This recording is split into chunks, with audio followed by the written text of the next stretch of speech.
Television is reality.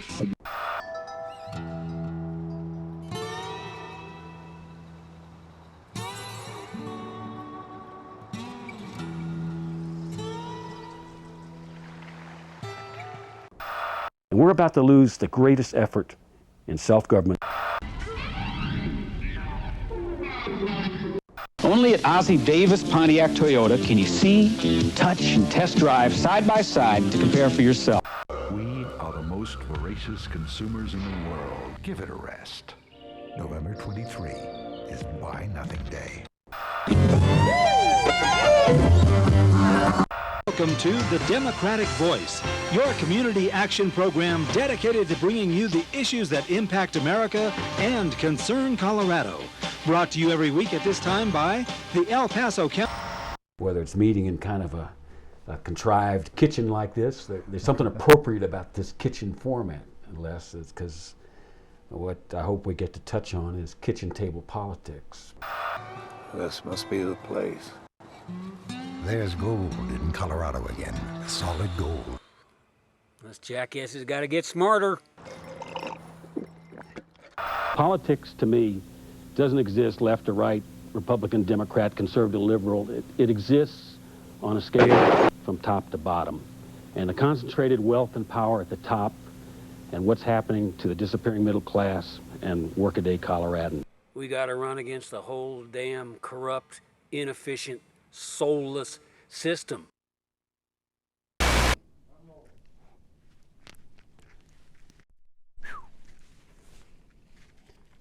Good evening.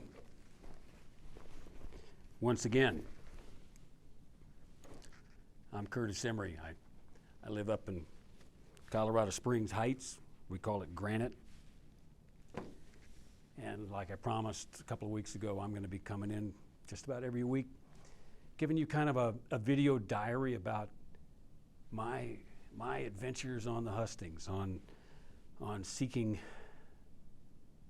the 5th congressional seat in Congress. And it's going to be a little loose because so much of this is new. I'm not your standard political candidate. I'm an ordinary citizen, a rancher. And when things get to a certain point, it's in a democracy, supposedly you can make a difference if you'll just show up. And so I brought a few props. Maybe some of you are wondering what this is.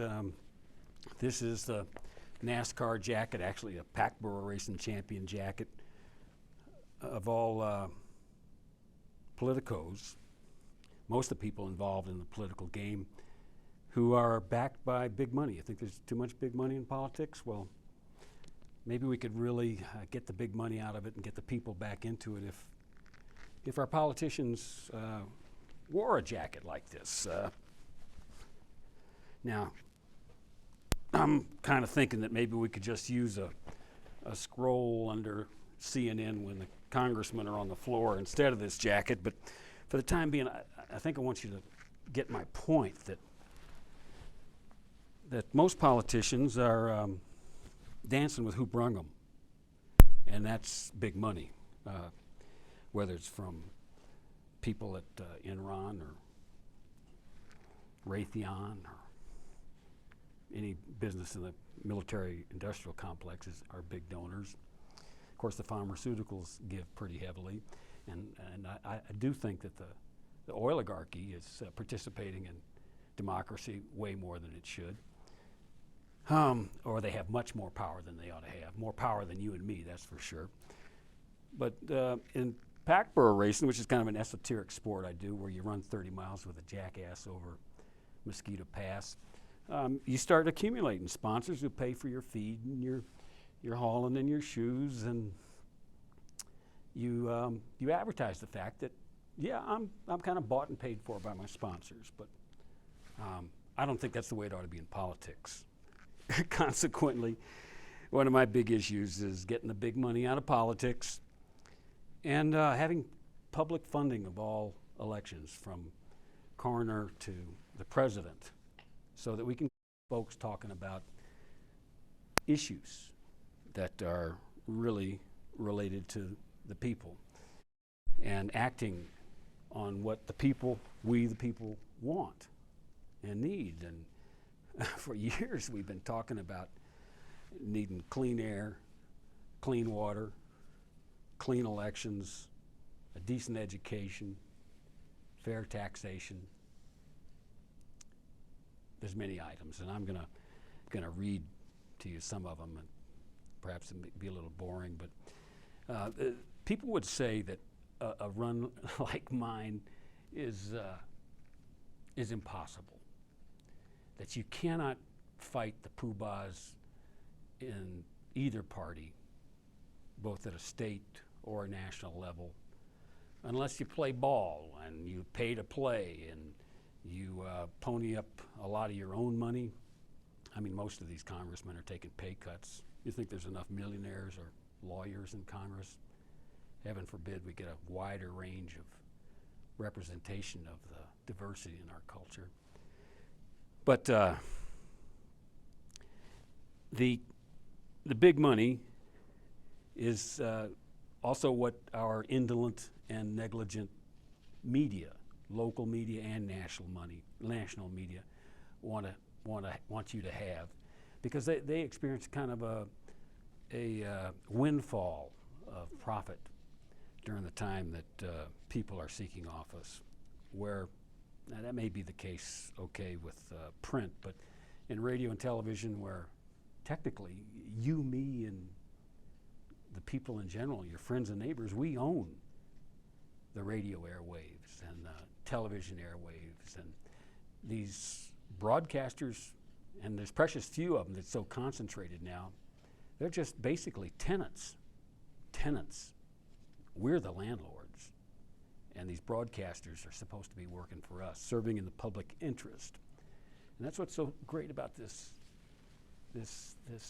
cable access little tool that we've got here, where I can park myself in front of a glassy eyeball and talk my heart out, maybe some brains too, to try to connect with you as to why I think democracy's vanishing and under siege, even as we're trying to export it elsewhere. But people, the poobahs, will tell you that this is an impossible run.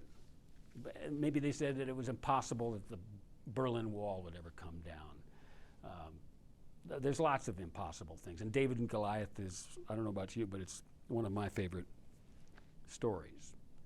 I don't know if it's just a need to want to believe that a good idea can conquer a huge monolithic thing, or the belief that the right stone, the right polished pebble can get it done.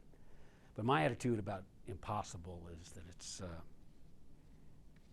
it's just a word thrown around by small men who find it easier to live in the world they've been given rather than explore it. And you know, impossible is not a fact. We don't have to accept the status quo. We don't have to accept things as they are. Impossible is just an opinion. It's not a declaration, but to people like me, it's a dare. And they tell Curtis Imrie that you can't just be an ordinary citizen and talk back to these and talk to these politicians who are funded by big money inside the Washington Beltway and the big budding boys in Denver, and that more decisions are made for these so-called representatives by corporate boardrooms, both nationally and locally. And you know, corporate boardrooms are transcending even borders now, the way they dominate the country. But impossible to me is potential. It's potential. It's an opportunity to bring out the best in oneself and your friends and neighbors who share an unease with the way things are. And mostly impossible is temporary, because somebody's going to come along and ride that horse, that donkey. Never been the horse that ain't been rode, never been the cowboy that ain't been throwed. People do it all the time. And I believe in the courage of the people of the 5th District, the ability to, try something, because impossible is nothing. But having said that, maybe I could share with you, I've shown you my NASCAR jacket that ought to be on the Congress floor, kidding on the level, of course. But this is a kind of a offbeat, dead-on representation of what I'm trying to do with my campaign. I've got a vision. I've got a vision full of hope and potential and good for everybody, where we all do better when we all do better. And this miracle of this district where Colorado Springs is, yeah, all the votes are here, but there's 5 counties.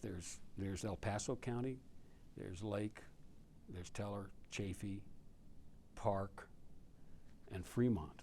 And granted, the votes are here in El Paso County, but up in the rural areas, we're kind of keeping you honest. We're where the water comes from. We're where the big timber, the big open spaces, the rock, the incredible rivers, the headwaters of the Arkansas River are here. The headwaters of the Platte are in this district. And where I live, the feds own 80% of the land. So the feds are a real neighbor, and to a great degree, they're controlling the rural sprawl. The developers are buying up and need to be potty trained up where I live as well as down here, and they've got incredible clout. But luckily, there's a lot of federal land, and a lot of us feel that this land is your land, it's my land, and it's our land. I've always liked that Woody Guthrie song. In fact, there's a huge part of me that wish I was a better singer so I could sing it. But let me go through the Curtis book, CurtisImrie.com. There's no way I can in a half hour say everything that I'm about. So it might behoove you to pull up CurtisImrie.com on the web. It's in 3D. Donkeys, drama, and democracy. 3 passions of mine, but particularly democracy and particularly drama. I make independent films, and democracy is, I won't say it's a religion, but I love it when there's participatory democracy, and we're solving issues with bullets, with ballots instead of bullets. But let me use this crib sheet here and talk to you about some of these things that I'm trying to implement in Congress. The major thing is justice. It's kind of an abstract concept. It was Richard Pryor said, "Is it justice or just us?" And he was referring to the 3/5 of this district and America that ain't doing that great, and the 2/5 that are doing as well or better than they've ever done before. But there's 3/5 of us that are standing still or falling further behind. And I have a hunch that out of that 3/5 is a real talent pool for our military services, because the opportunities don't seem to be there in the so-called civilian life. And the policies coming out of Washington now do nothing to alleviate this ever-increasing gap. In fact, if anything, they just exacerbate it. The way they cut back on a livable wage. How about a livable wage in this country? It stood still, $5.15 for how long? Yet every time you turn around, congressmen are taking a raise. What is that, $165,000? I don't know what I'd do with that much money. Although most Congress people, most Congress critters are taking a cut in pay. And certainly CEOs, they're making 600 times as much as workaday Americans in Colorado. And these congressmen are declaring pay raises every day, every time you turn around, and it's usually at night. It's still the economy, stupid. Yeah, it's a kind of a boring issue.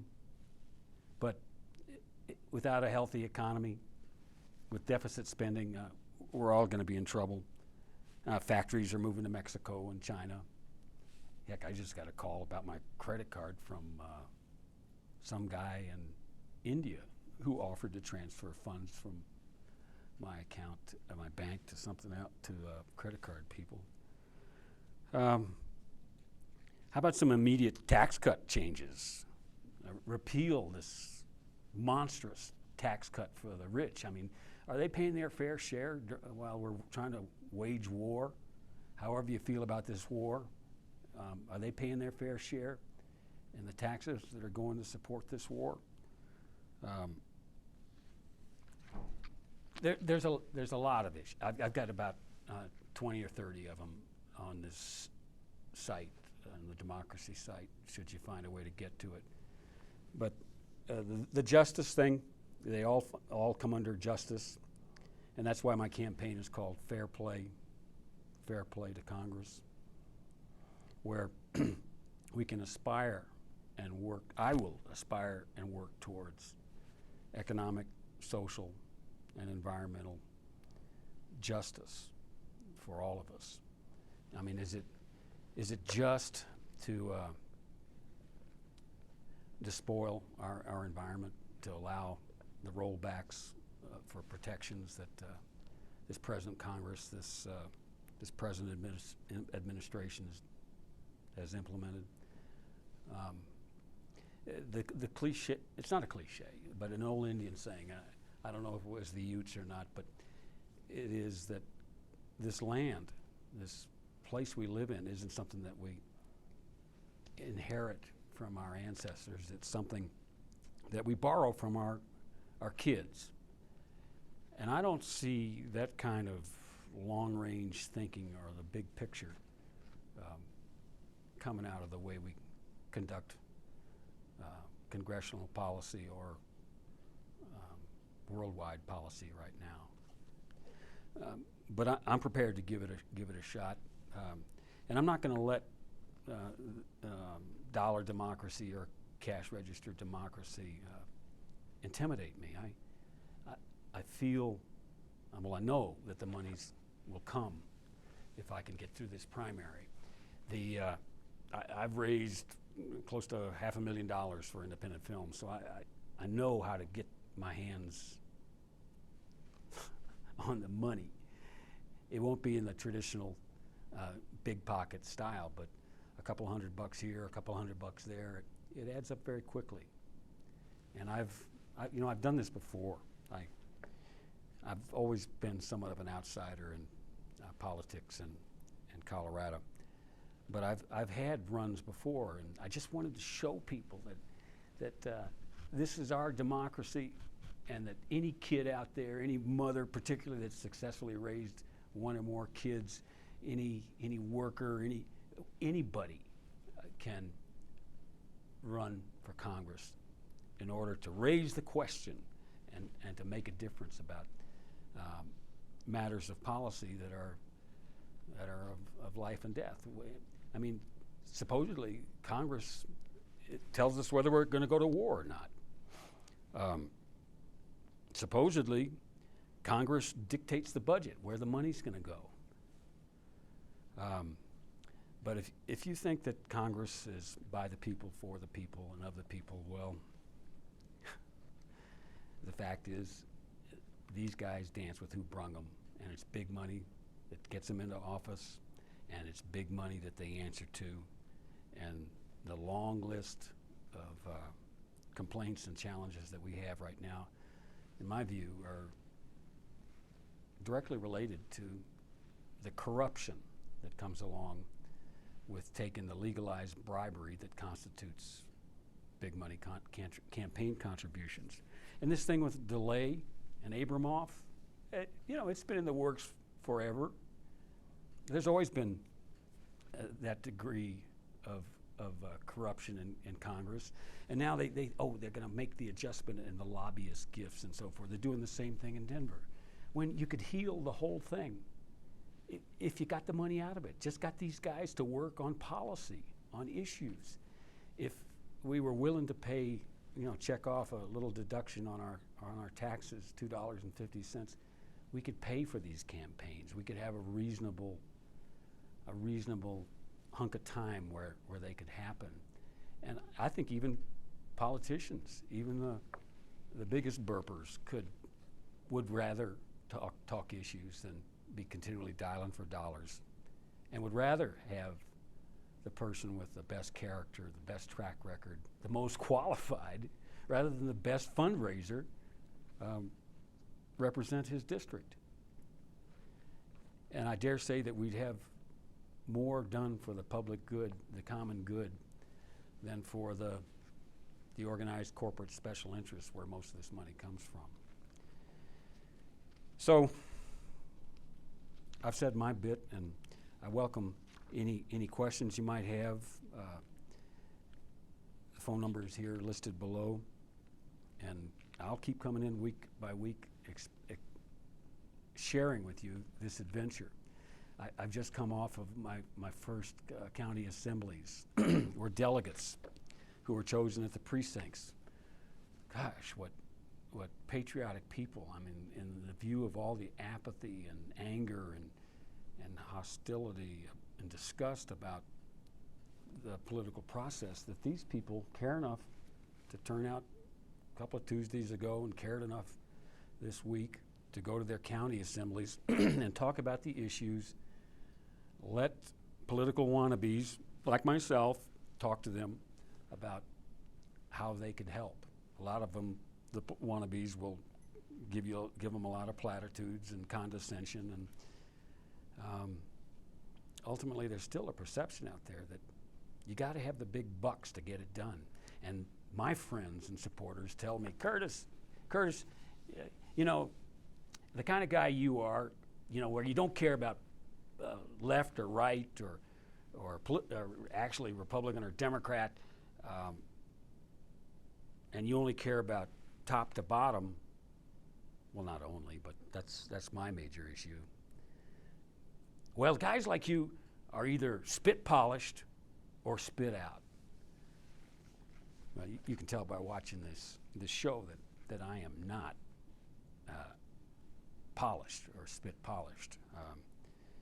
And there's a fortitude in me, and maybe it comes from long distance running for 35 years, that you better bring a lunch if you want to continue in a dialogue or a debate with me about an issues that I feel very deeply about.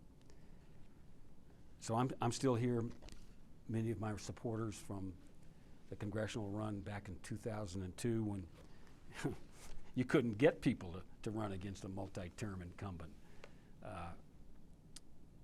Those people are there for me, and many of them are now. And as long as you stick there for me, those delegates that were there then, I'm going to stick with you. And I'll throw away the key to any office door I have in Congress. Just throw it away. It's an open door.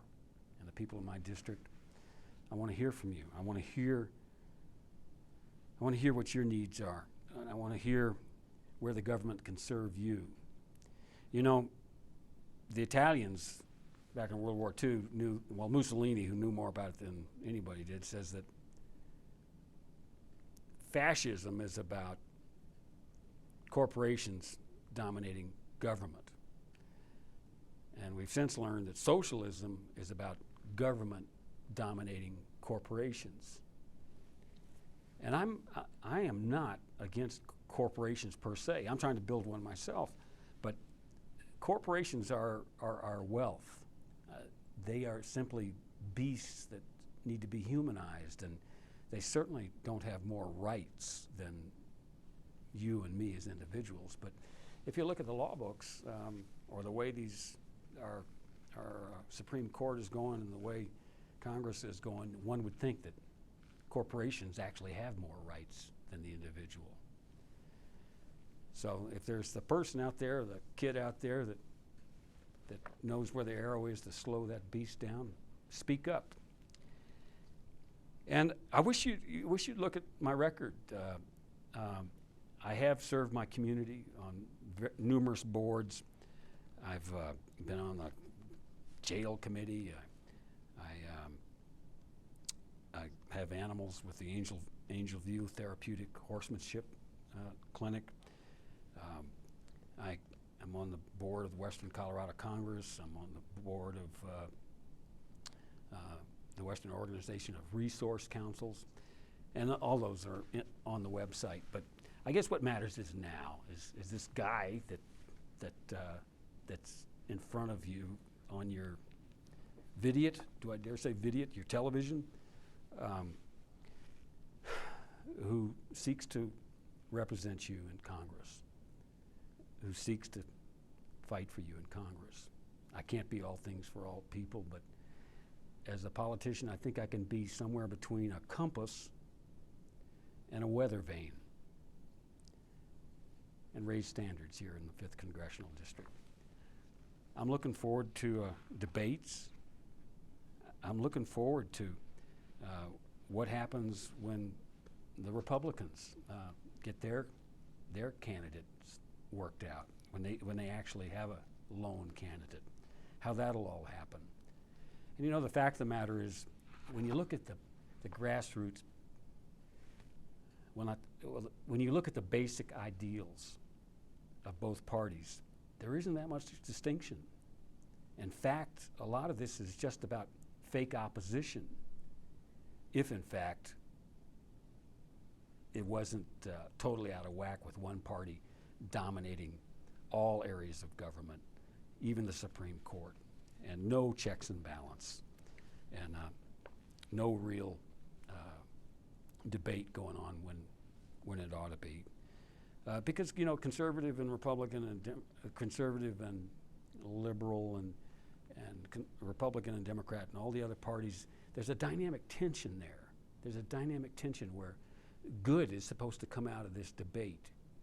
And I'm just thankful that in a democracy, what we have left in this country, that it is ballots and talk, even if it's bought and paid for, prevails instead of bullets. Having said all that, I'd like to remind you to look back at what we've shown you here behind me on the campaigns of the past, where I was ahead of the curve. I was the antenna that saw challenges coming down the track and saw solutions coming down the track. But because maybe the monetary poobahs didn't wave their wand over me, they weren't as broadcast as widely as I would have liked to have seen. But consider what you've heard and seen behind me as I rattle along about impossible. An ordinary person going to Congress with a committee around a kitchen table, working from a town called Granite. Our office at this point is in a post office box. The lady that runs the general store is the treasurer, and you could send us some money. That would help. Fair Play to Congress, Little Minokan Ranch, Granite, Colorado, 81228-2141. And remember, impossible's just a dare. It's nothing. It'll make us better than we are. Thank you.